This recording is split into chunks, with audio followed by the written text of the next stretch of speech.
Bien, bonjour ou rebonjour les uns les autres. Effectivement, une présentation pour commencer, j'allais presque dire tranquillement la journée. Le plus dur arrivera après, le plus dur au sens il faudra s'accrocher intellectuellement parce qu'il y aura des concepts beaucoup plus compliqués que ce que je présenterai moi-même. Donc une présentation du LIT Ouest-TRL, donc l'acronyme pour commencer, Laboratoire d'innovation territoriale Ouest Territoire d'élevage. Derrière cet acronyme, il y a, comme on disait, un projet et un porteur, INRAE, et puis il y a aussi et surtout une ambition qui nous rassemble, celle de concilier ou réconcilier élevage et société, dans un contexte qui a bien été introduit par Marie, que je ne vais donc pas vous décrire, mais en tout cas, qui fait que le secteur de l'élevage en France fait face à un certain nombre de défis. Évidemment, ce n'est pas l'objet de les décrire ici. Ce que je veux vous dire surtout, c'est que derrière LIT Ouest-TRL, il y a un partenariat large et ouvert à tous les acteurs qui partagent cette ambition, ouvert en termes d'identité des acteurs, mais aussi ouvert à ceux qui ne le sont pas encore dans cette aventure. Aujourd'hui, 60 membres, alors qu'on a commencé à 14 en 2020. Et puis, comme vous le voyez ici sur la liste, des acteurs publics, de recherche, appliqués ou enseignement, des chambres d'agriculture, la production, transport, abattage, transformation, la distribution, les entreprises de produits et services, des vétérinaires et des associations de protection animale et autres associations, donc une pluralité qu'on retrouve dans l'ensemble de nos organes de gouvernance. Ces acteurs sont rassemblés autour d'une feuille de route dont l'objectif principal est de co-construire. Vous retrouverez ce mot assez régulièrement, co-construction, je vous le définirai à un moment donné, mais c'est un peu l'ADN ou le cœur, en tout cas, un élément constitutif de cette initiative. Donc l'idée, c'est de co-construire le futur des productions animales en répondant aux attentes des citoyens et des consommateurs, on verra tout à l'heure qu'ils ne sont pas forcément les mêmes, au profit des économies territoriales et régionales du Grand Ouest. Je pense qu'on a fait la liste des régions concernées, Bretagne, Pays de la Loire et Normandie. 3 axes majeurs soutenus par un axe transversal pour travailler: augmentation du bien-être animal, réduction de l'usage des antibiotiques et amélioration des conditions de vie et de travail. Tout ça, bien sûr, en prenant en compte les autres dimensions de la durabilité. Évidemment, un coup d'œil sur la structuration du programme d'un point de vue, j'allais dire, financier et soutien. Donc des actions de recherche, innovation et dites actions. Donc premier soutien, évidemment, Marie l'a indiqué, lauréat du programme Territoire d'innovation, mais aussi un chapelet de projets qui vient compléter cette architecture, ou en tout cas cette colonne vertébrale, des projets soutenus par les régions, Bretagne, Pays de la Loire, Normandie, et d'autres projets nationaux et européens, et évidemment l'ensemble des initiatives des membres que vous représentez. Non seulement une capacité à mener des actions de recherche, innovation, action, mais aussi une capacité d'apporter des capitaux dans des entreprises, dont une partie va être, l'instruction est en cours, pourrait être opérée par une entreprise qui s'appelle Gweneg, pour des levées de fonds dans des entreprises inférieures à coût total 1 million d'euros, et pour des investissements plus conséquents, l'interlocuteur principal sera la Banque des Territoires. Donc c'est une opportunité que je ne vous décris pas ici. Évidemment, vous avez nos contacts si vous voulez savoir plus comment tout ça fonctionne. LIT Ouest-TRL, alors pour vous le dire très rapidement, parce que je ne vais pas rentrer dans la mécanique là tout de suite, parce qu'on fera un petit peu plus de détails après, c'est un programme dans la durée, puisqu'on est parti jusqu'en 2027, et auquel vous pouvez participer à tout moment, soit en présentant des nouveaux projets, que ce soit d'innovation, thèse ou formation, soit avec le point capitaux que je viens de dire, soit en proposant des projets d'intérêt collectif qui seront portés par l'association, soit tout simplement, si vous n'avez pas encore rejoint l'association, le faire, ce serait évidemment avec plaisir. Je vous propose de passer maintenant sur une présentation à la fois qualitative et quantitative de notre ambition, donc relation entre élevage et société. Donc comme l'année dernière, on a fait une enquête d'opinion, donc c'est OpinionWay qui l'a fait pour nous, auprès d'1 millier de Français. Donc on a posé une douzaine de questions et je vais vous donner les principaux éléments de cette enquête que vous aurez évidemment en totalité, avec non seulement les détails qualitatifs et quantitatifs, puisqu'il y a une analyse synthétique. Donc la première chose à avoir en tête, c'est que, avoir en tête en tout cas, c'est la première information que je vous délivre, c'est que quand on parle amélioration, quand on parle bien-être des animaux ou élevage en général, les 3 priorités pour les Français qui ressortent, c'est en 1, l'amélioration du bien-être des animaux, et en 3, l'amélioration des conditions de travail des professionnels. Et évidemment, le deuxième point, qui est l'amélioration des revenus, est quand même relié au troisième point. Donc vous voyez qu'on est, en termes de priorité, en plein dans la cible des préoccupations sociales et sociétales. Un autre élément aussi qui est important à avoir en tête, c'est l'intérêt pour les conditions d'élevage pour les Français, de la part des Français, pardon, plus de 86%, je dis plus de 86 parce que l'année dernière on était à 92, on a une petite diminution, mais en tout cas l'intérêt reste très majoritaire. 86% des Français se déclarent intéressés ou très intéressés, beaucoup intéressés par les conditions d'élevage. Et vous voyez sur le petit schéma ici, et ben voilà, j'ai utilisé le pointeur, que c'est surtout les plus jeunes, donc la tranche 18-35 ans, qui est majoritairement intéressée par cette problématique, enfin en tout cas les conditions d'élevage.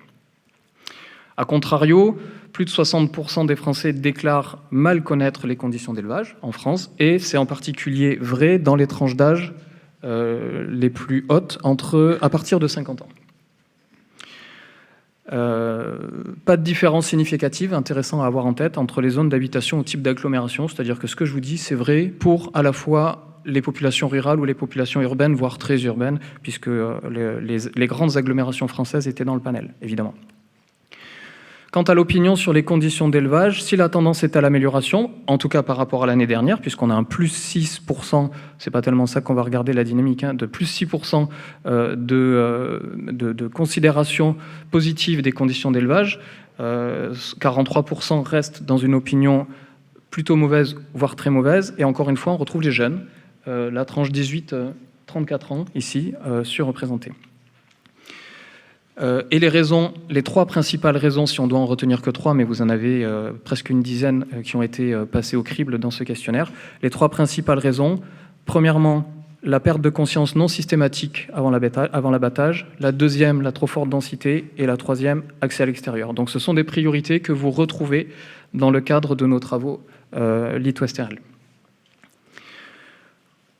Après le quantitatif, un peu de qualitatif, qui fait, j'allais dire, synthèse rapide des travaux qu'on a pu faire sur les 2 dernières années. Quand je dis synthèse rapide, c'est que vous aurez l'occasion, dans les ateliers de l'après-midi, de cet après-midi tout simplement, vous aurez l'occasion de rentrer un petit peu plus dans les détails de cette analyse qualitative.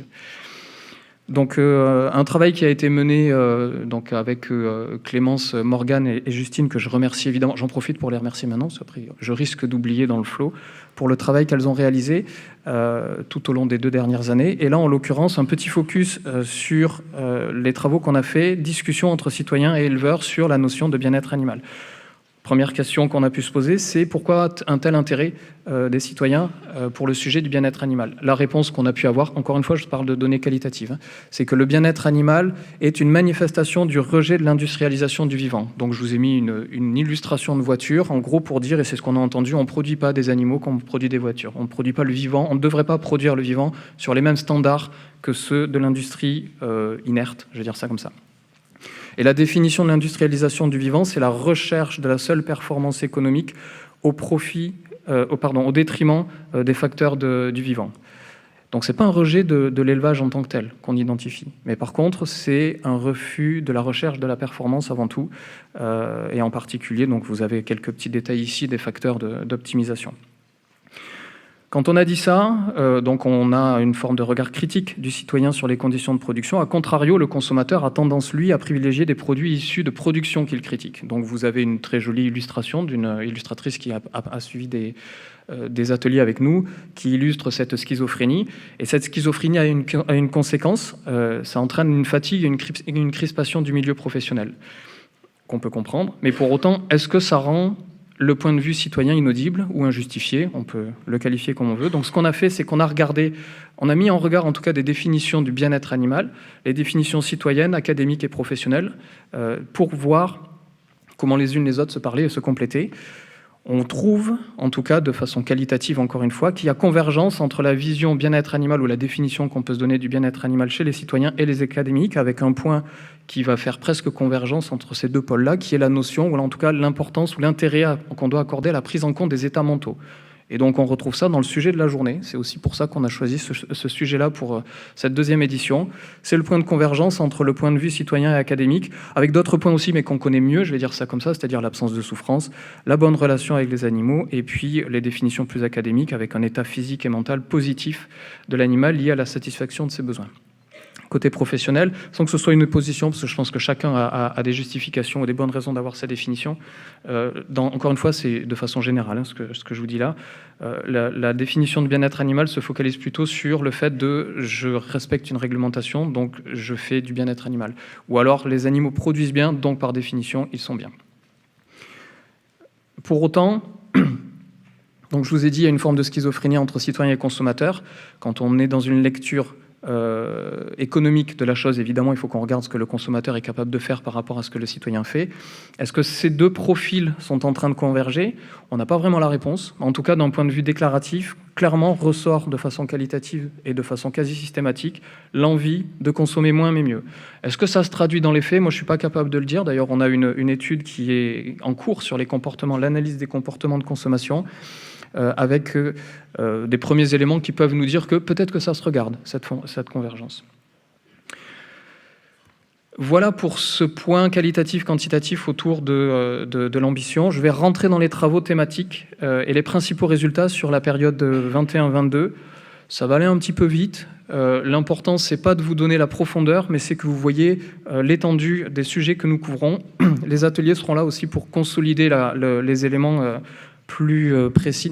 Allez-y, n'hésitez pas. Voilà, je vois qu'elles hésitent. Vous me dérangez pas, quoi. Voilà, donc le principe, c'est de parcourir avec vous les projets qui composent le programme Territoire d'innovation. Un principe fondateur sur lequel je reviens, je vais passer rapidement, mais je reviens dessus quand même. On travaille dans un dispositif d'innovation ouverte, donc on appelle ça Living Lab, mais en tout cas, ce qu'il faut retenir, c'est qu'on travaille dans des conditions qui sont, on n'impose pas, mais on co-construit. Donc, acceptabilité co-construite, je ne sais pas, ça peut être un pléonasme, des futurs et des solutions, surtout pour arriver à ça, c'est de la méthode. De la méthode, alors, un cadre théorique, que je ne vais pas vous détailler encore une fois là, parce que vous aurez des éléments dans les ateliers, mais un cadre théorique qui a pour fonction principale, c'est la partie à gauche, la fameuse méthode du Y, voilà, c'est parce qu'il fallait en parler d'une façon ou d'une autre, qui a pour fonction d'analyser des points de vue, des positions, et puis de rentrer en profondeur dans la définition de ces tensions et de ces contradictions qui peuvent naître de pôles ou de points de vue différents, et puis de faire des parcours qui permettent, au travers de connaissances de compréhension mutuelle, qui permettent de passer des contradictions, des dénis, des rejets, vers la notion d'implication, c'est quand même pas tout à fait la même chose, qui peut conduire, ou en tout cas entraîner à ce qu'on cherche à faire, c'est-à-dire engagement, en particulier dans des démarches de progrès, l'engagement étant autant pour les citoyens que pour les professionnels. Ça, c'est le cadre théorique. Et le cadre pratique, on fait en sorte de mettre en place tout un ensemble d'organisations dans le temps et dans l'espace, donc des ateliers, des groupes de travail, des concours d'expression, des sondages, des projets participatifs, collaboratifs, des débats, des échanges dans des événements, etc., qui ont conduit quand même à mobiliser plus de 4000 personnes sur 2 ans et demi maintenant, dans des géométries très très variables. Voilà sur le principe fondateur. Ça marche mieux quand on a des trajectoires communes pour avancer.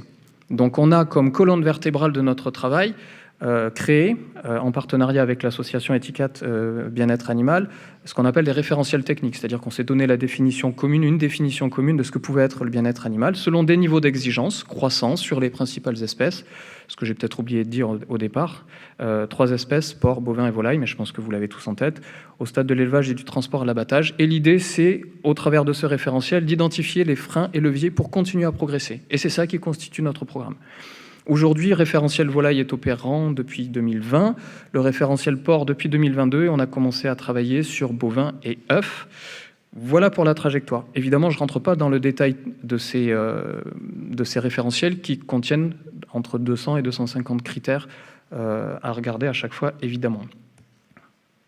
18 projets de recherche, développement et innovation, c'est-à-dire que l'ensemble du programme LIT-Ouest-RL aujourd'hui se compose de 18 projets. Je vais les passer en revue. Encore une fois, c'est l'idée de vous présenter l'étendue du travail. Vous avez la possibilité évidemment d'assister à l'ensemble des instances de gouvernance qui viennent présenter ces résultats-là au fil de l'année. Donc je vais faire à peu près la même chose à chaque fois, c'est-à-dire que je vais vous donner... alors les petits points là, c'est pour dire les niveaux d'avancement. Plus vous avez de couleurs à gauche, plus le projet est avancé, et donc quand on a les 3 couleurs, c'est que le projet est terminé. Donc vous avez un premier projet dans l'ordre, voilà, qui est porté par ANSES, Eureden et Itavi, qui consistait à tester une technologie de purification de la qualité de l'air dans les bâtiments d'élevage. Les résultats ne sont pas franchement concluants sur le porc, mais il y a des choses à regarder sur la volaille. Un autre projet qui est porté par IFIP et Eureden, qui consiste à développer un protocole de prise en charge de la douleur des porcelets lors de la castration. Les résultats sont là. Ils ont servi à établir des protocoles de bonne pratique qui ont été publiés. Un autre projet porté par Eureden et Copix, dont l'intention est de développer un outil d'aide à la décision pour évaluer le confort thermique des porcelets. Preuve de concept réalisée, j'ai cru comprendre qu'il y a un petit travail complémentaire à faire sur l'entraînement de l'intelligence artificielle. Donc ça fonctionne, mais il faut prendre en compte des variations liées à des environnements réels. Un autre projet porté par Oniris qui consiste à transformer les pratiques de sevrage de porcelets en élevage conventionnel avec un résultat qui montre que la sociabilisation précoce pourrait mieux préparer les porcelets au sevrage. En revanche, a priori, pas d'effet sur les épisodes de cannibalisme. Les résultats sont publiés aussi. Je continue. Le Resalab est en train de développer, là ce sont des projets qui sont en cours maintenant, Resalab est en train de développer un aromatogramme, donc un dispositif laboratoire qui permet d'identifier les propriétés antibactériennes d'huiles essentielles. Le travail est attendu, les résultats sont attendus pour 2023. INRAE mène une étude au long cours sur l'évaluation du bien-être animal de grands troupeaux de vaches laitières au pâturage. Donc un protocole d'évaluation du bien-être animal des vaches laitières au pâturage a été élaboré. Et le dernier point, là je vous le dis tout de suite, vous avez un atelier dédié à cette question de la traque à l'innovation qui est porté donc par l'association Lit-Ouest-RL, mais aussi par IFIP, les chambres d'agriculture de Bretagne, Pays de la Loire et INRAE, qui consiste à aller identifier soit dans la littérature, soit directement sur le terrain, ce qu'on appelle des innovations, au sens très très large du terme, organisationnel, mais aussi qui peuvent être la reprise d'anciennes connaissances. Je continue. Donc, la Chambre d'agriculture de Bretagne développe une méthode pour maîtriser les conditions d'élevage permettant un arrêt de la coupe des queues, la caudectomie, chez les porcs. L'objectif, c'est d'identifier les conditions de réussite de ces élevages de porcs à queue entière. Et toujours la Chambre de Bretagne qui teste actuellement des exosquelettes pour limiter les troubles musculo-squelettiques au stade de l'élevage. On est encore une fois dans le porc, je pense que vous avez reconnu, j'espère quand même, vous avez reconnu les petites icônes, voilà. Le petit cochon pour les porcs, et puis bref. Un autre sujet qui est porté par Oniris et Valorex, qui est un sujet de thèse, qui consiste à évaluer les effets d'une alimentation riche en oméga 3 sur la santé du couple veau-vache au vélage. Je continue. CaptaPlus développe un outil numérique de captation, collecte et assemblage automatisé des données santé-bien-être animal. La preuve de concept est quasiment terminée en se basant sur le référentiel volaille du Lit-Ouest-RL. Et enfin, dernier projet qui va démarrer en début d'année, puisque maintenant l'abattoir de Galiance a été livré depuis pas très très longtemps. Et donc ce sera un projet Itavi, Terrena, Well2Be et Galiance qui consistera à développer et mettre en œuvre des procédés permettant de garantir et contrôler la perte de conscience des volailles avant abattage.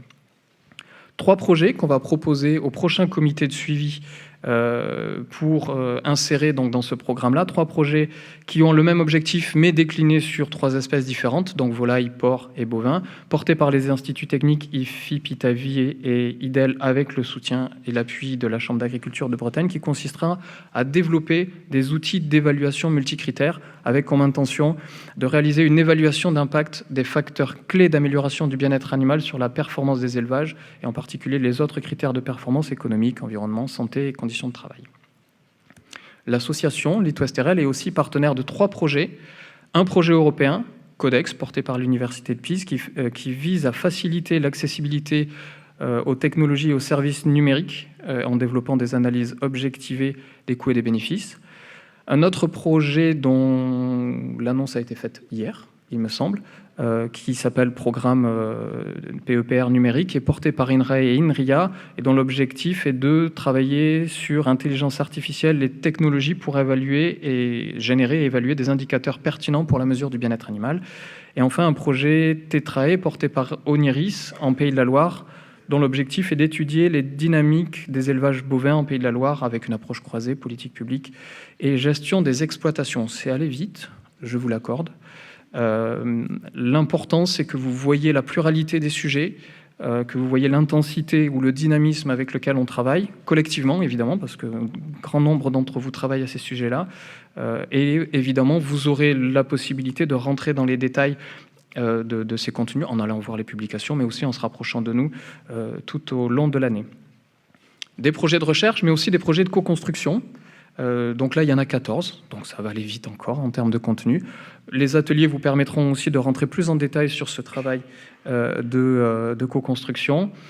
Donc je veux bien revenir 2 secondes, je vous avais dit, sur le terme de co-construction. Alors la co-construction, c'est un processus d'innovation. C'est un processus d'innovation certes non linéaire.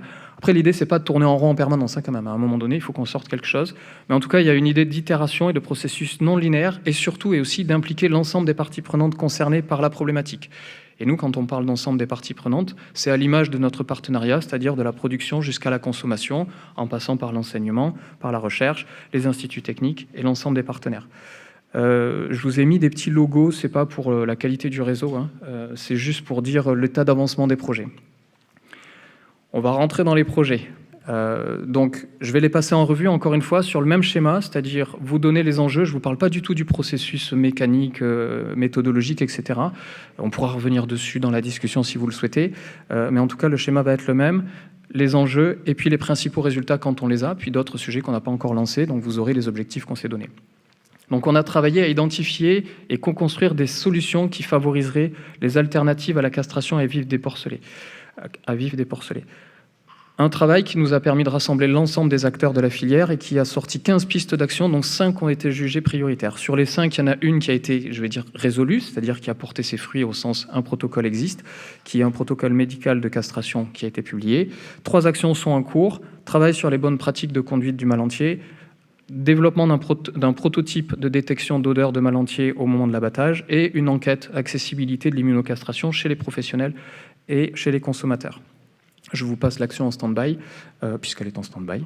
Un autre sujet qui a été d'imaginer des bâtiments d'élevage de porcs innovants en santé et bien-être animal qui répondent à différents besoins de marché. Donc on s'est mis dans des conditions marché de niche ou marché dit de masse. Aujourd'hui, on a des plans 3D de ces bâtiments concept. Vous en verrez, un peu un spoiler là, mais vous en verrez demain des bâtiments, parce qu'on les affichera un petit peu partout. Et puis 2 projets aujourd'hui, 2 bâtiments, une station expérimentale et une exploitation commerciale, s'inspirent directement de ces concepts. Je continue avec un travail donc dans le territoire de la Compa, autour d'Ancenis, donc un travail qui consistait à voir les modalités d'inclusion de volailles produites de façon durable et locale dans les cantines scolaires de la communauté de communes du pays d'Ancenis. 4 scénarios imaginés, un retenu par les acteurs, on est en train de le mettre en œuvre. Un autre sujet aussi qui était autour de l'engagement serein d'éleveurs de volailles. Encore une fois, on était dans le territoire de la Compa, dans des démarches de bien-être animal. L'idée, c'était de comprendre les freins et les leviers à un engagement serein. Plus d'une trentaine d'actions pour favoriser cet engagement ont été identifiés. Et l'étape suivante, c'est de présenter, dans une idée d'exploration, puis de passer à des tests, de présenter ces pistes-là à un ensemble d'éleveurs du territoire de la Compa. Évidemment, sur la volaille, on a été un petit peu freiné par le contexte sanitaire. Un point qui a été un sujet en tant que tel, ça a été parler du bien-être animal avec les citoyens et les éleveurs. Je vous ai donné quelques bribes de résultats tout à l'heure dans la partie qualitative. Le principe, c'était de comprendre les visions respectives. Donc on a pour ça une cartographie aujourd'hui de cette controverse, et puis des éléments clés qui ont été présentés dans un webinaire, et on a l'intention, à un moment donné, de publier tout ça, en tout cas de vous donner accès à la totalité des informations qu'on a recueillies. Un autre sujet aussi qui était l'abattage mobile de porc, avec comme intention de concevoir un dispositif d'abattage évidemment respectueux du bien-être animal. On a sorti un cahier des charges, un guide réglementaire à destination de l'ensemble des porteurs de projets d'abattoirs mobiles, et on s'apprête à accompagner le dispositif jusqu'à l'agrément. Ça, ce sont pour les projets qui sont, j'allais dire, très avancés dans le cercle qu'on a vu tout à l'heure. Là, on va rentrer dans des projets qui sont un petit peu plus en cours d'élaboration. Donc, on est soit sur des phases de conception ou d'idéation, soit sur un équilibre entre diagnostic et conception. Donc, il y a un travail qui a été fait sur l'évaluation multicritère de bâtiments ports d'élevage. Alors, c'est redondant avec un des projets, c'est-à-dire que ça, c'était l'antichambre du projet qui va être fait précédemment. Donc, on avait fait un travail de diagnostic des outils d'évaluation existants, et puis un travail aussi d'enquête auprès d'éleveurs qui sont dans des projets d'amélioration de leur bâtiment pour essayer de comprendre les outils qui leur permettraient d'avancer, tout simplement. Et c'est ce qui nous a conduit à amplifier l'effort dans 3 projets même, sur les 3 espèces, qui seront portés par les instituts techniques. Il y a besoin d'une capacité de travail qui dépassait ce qu'on était capable d'apporter en tant qu'association. Ceci explique cela.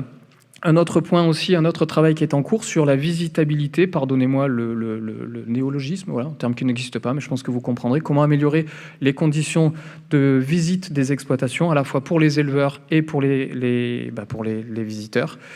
Et donc là, le diagnostic est en cours, on n'est pas les seuls évidemment à travailler sur ce sujet-là, donc on regarde ce qui se fait, non seulement en France, mais aussi à l'étranger, et on a pour ça le concours des étudiants de l'Institut Agro, qui sont parmi nous aujourd'hui, il me semble. Un autre sujet qui est en phase de diagnostic aussi, à l'image de ce qu'on a fait sur la volaille, c'est de faire le même exercice sur porc et bovin, comprendre les conditions d'engagement dans une démarche de bien-être animal, d'amélioration du bien-être animal. Donc là, c'est phase de diagnostic, je ne vais pas rentrer dans les détails, mais je pense que vous avez compris le principe, comprendre les leviers à l'action pour favoriser ces engagements dans ces démarches de progrès. Un autre point que j'ai commencé à aborder aussi, un autre sujet, qui est l'analyse des comportements de consommation de produits animaux. C'est un projet en termes d'intensité un petit peu plus important, impactant que les autres. Il y a un travail bibliographique qui est en cours. Donc le principe, c'est d'analyser les évolutions, ou en tout cas l'intention, c'est d'analyser les évolutions des consommations de produits animaux en France, comprendre les comportements de consommation et les déterminants qui sous-tendent leurs évolutions, et puis apprécier à moyen terme les facteurs qui conditionneront les régimes. Et un autre projet sur concilier conditions de travail et bien-être des éleveurs. Évidemment, les deux étant liés, il n'est pas question de sacrifier l'un pour l'autre, ça marche dans les deux sens. On va travailler avec un groupement d'agriculteurs dont l'entrée principale est de bien vivre avec son troupeau, et donc on va faire une analyse avec eux de comment est-ce que ce couple humain-animal peut fonctionner le mieux possible. Des projets qui sont dans les cartons, c'est-à-dire qui vont démarrer entre la fin de cette année et le milieu de l'année prochaine. Le premier, c'est sur un apport objectivé de connaissances concernant le bien-être animal. Vous l'avez vu, plus de 60% des Français déclarent pas bien connaître ce milieu-là. L'idée, c'est d'apporter des connaissances objectivées à des publics variés et de voir comment est-ce que ces connaissances peuvent impacter, déjà vérifier les vecteurs les plus efficaces pour diffuser cette connaissance, et ensuite faire une analyse, j'allais dire qualitative, déclarative, d'impact, d'apport de connaissances sur les comportements déclarés de consommation. On va mener ces deux éléments-là de front, je peux le dire, avec la chaire bien-être animal, qui n'est peut-être pas représentée aujourd'hui, je ne sais plus. Si, qui est représentée, parce que Dorothée est là, évidemment. Un autre sujet, là, l'idée, c'est de s'approprier la démarche de design fiction. Je ne vais pas rentrer dans les détails méthodologiques, mais c'est quelque chose d'assez amusant. On ne fait pas ça pour s'amuser, mais on fait surtout ça, on fait aussi ça pour s'amuser, mais on fait surtout ça pour explorer la dimension schizophrène du comportement consommateur et déclaratif citoyen. Donc l'idée, c'est d'explorer les contradictions entre les comportements de consommation et les injonctions des citoyens pour comprendre les freins et les leviers à faire se rencontrer ces éléments-là, en mettant les acteurs qui seront présents dans des schémas fictionnels à tendance dystopique. Voilà. Pas rentrer dans les détails. Voilà. Je l'entends rigoler. Donc un dernier sujet qui est conception de bâtiments innovants et santé bien-être animal sur le schéma qui a été fait sur porc, mais appliqué à la volaille dans un contexte de grippe aviaire qu'on commence à qualifier d'endémique. Et donc l'idée, c'est d'imaginer non seulement les bâtiments, mais aussi le lien avec la filière de ces bâtiments volailles à haut niveau de santé bien-être animal, donc dans un contexte sanitaire contraint tel que je viens de vous le décrire. Tout ça, c'est démarrage entre la fin de l'année et le milieu de l'année prochaine. C'est pas mal de choses. Quand on a dit ça, il reste un dernier bloc qui est celui de la formation. Sans formation, point de salut. Donc il y a Oniris qui porte un projet de Learning Center. Donc l'idée, c'est de créer sur le campus d'Oniris un lieu adapté aux apprentissages continus à destination des professionnels qui démarrera en début de l'année 2024. Inoz est en train de travailler sur 2 modules de formation continue à destination des éleveurs de porcs, les thématiques enrichissement du milieu et maternité-liberté pour les truies. Chêne Vert a développé 3 des 6 formations prévues. Peut-être que je me trompe, parce que je ne suis pas totalement d'actualité. On est peut-être à 4 à l'heure qu'il est. Mais des formations en tout cas sur réflexe infirmier en élevage de porc, bien-être animal et bien-être des éleveurs en bovin, outils de monitoring de la santé des porcs, bien-être animal et soins au démarrage pour les volailles, relations et interactions bien-être animal chez les porcs, et bien-traitance lors de l'allottement des bovins. Ce sont des formations en ligne, e-learning. Et 2 modules seront proposés par Oniris, encore une fois formation continue, pour travailler, en savoir plus, sur détection et prise en charge au quotidien des douleurs en élevage de bovins. Démarrage en 2023. En résumé, j'espère vous avoir convaincu que le travail qu'on fait collectivement est au service de nos membres. Je pense que tout le monde a retrouvé un petit peu de ses petits ou de ses sujets. Ça, c'est le premier élément. J'espère aussi pas vous avoir assommé par la liste, mais au moins d'avoir illustré le dynamisme de cette initiative. Je pense que vous allez faire l'expérience de la bienveillance, ou en tout cas des conditions dans lesquelles on essaie de travailler, qui nous conduisent à cette notion de co-construction, c'est-à-dire que la solution, c'est la réponse, j'allais dire, on est un petit peu tous une partie de la solution, et qui nous mène dans une logique de progrès, et donc de cheminer le long de ce que je vous ai présenté tout à l'heure en termes de référentiel. Je vous ai mis un welcome dans toutes les langues, comme ça vous n'aurez pas d'excuses pour me dire que je n'ai pas compris. Donc évidemment, vous êtes tous bienvenus dans l'initiative, que ce soit de façon formelle ou informelle. Donc formelle en rejoignant l'association et le programme, ou informelle en participant, comme c'est le cas aujourd'hui, mais aussi aux différents ateliers tout au long de l'année.